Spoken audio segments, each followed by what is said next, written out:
हसन साहब, रात को तकरीबन 2 बजे मेरे मोबाइल पर 10 कॉल पड़ी थी।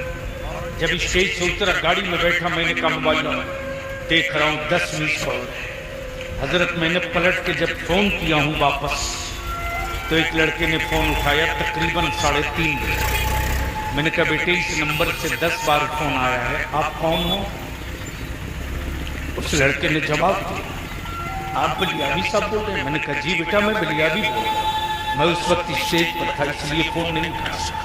उस लड़के ने जवाब दिया, मेरे अब्बू फोन किए थे, अब वो दुनिया में नहीं। मैंने कहा बेटे क्या हुआ था?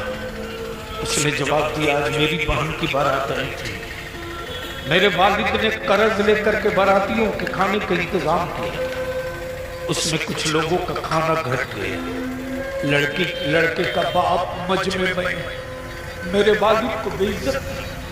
लड़के के बाप ने कह दिया कि मुझे नहीं पता था कि इतने बड़े भिखमंगे के घर में अपने बेटे का निकाह कर रहा है। जैसे ही भिखमंगा बोला है, मेरे वालिद के सीने में दर्द हुआ, अटैक आया, वहीं अब्बू गिर गए। हॉस्पिटल लाते लाते डॉक्टर ने जवाब दिया, हजरत अगर मेरी मदद कर सकते हो तो कर दीजिए। मैंने कहा बोल बेटा,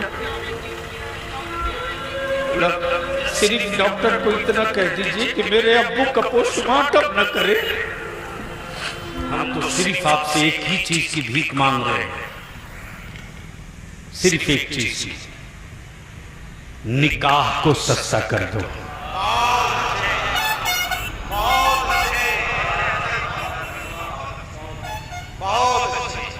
हसन साहब, कपड़ा देने और लेने में लाखों लाख खर्च हो रहा है इस इलाके में। बोलो सही है कि गलत? अरे जोर से बोल, सही है कि गलत?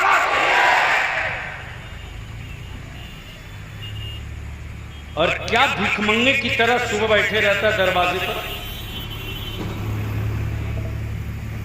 एक जोड़ा कपड़ा लेके आया है तो बार बार कहता है हम जाएं, यानी हम रात कपड़वा दिए हैं तो बदला दे दो। बोलो सही है कि गलत? जोर से बोल, सही है कि गलत? और उससे ज्यादा तो तबाही ये मेरे आवारा बच्चे मचाते हैं, दरवाजों पर बारात लगती है। बोलो सही है कि गलत?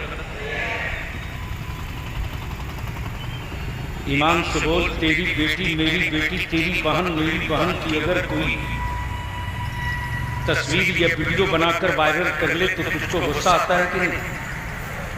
अरे जोर से बोलना, क्यों आता है जी?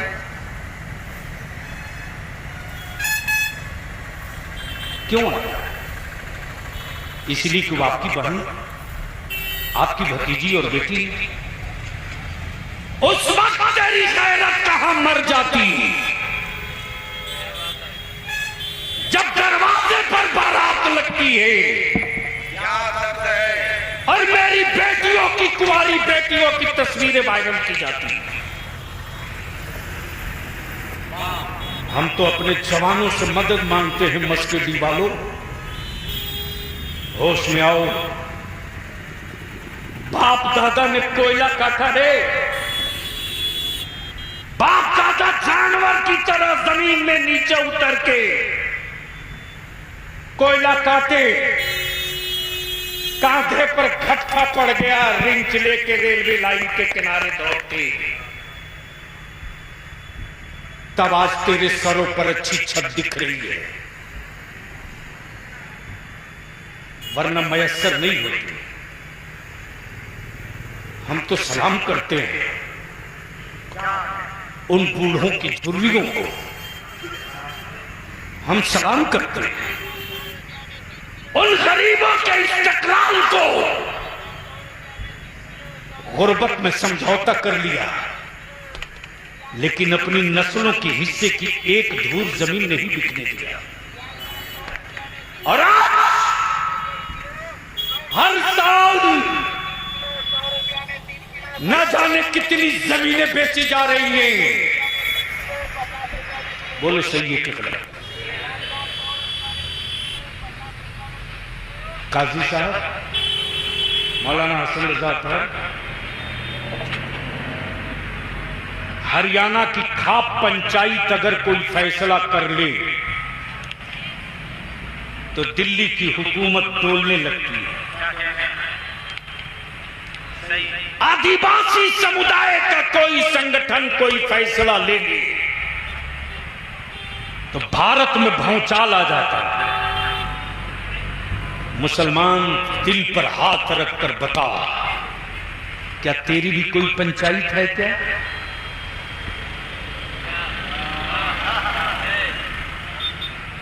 तुम्हारी कोई पंचायत है? अरे बोल ना, तो कब बनाओगे कयामत में? रहम करो अपनी आने वाली औलादों पर। और मस्केडी और गिरदुनवाह में कितने गांव हो गए हैं?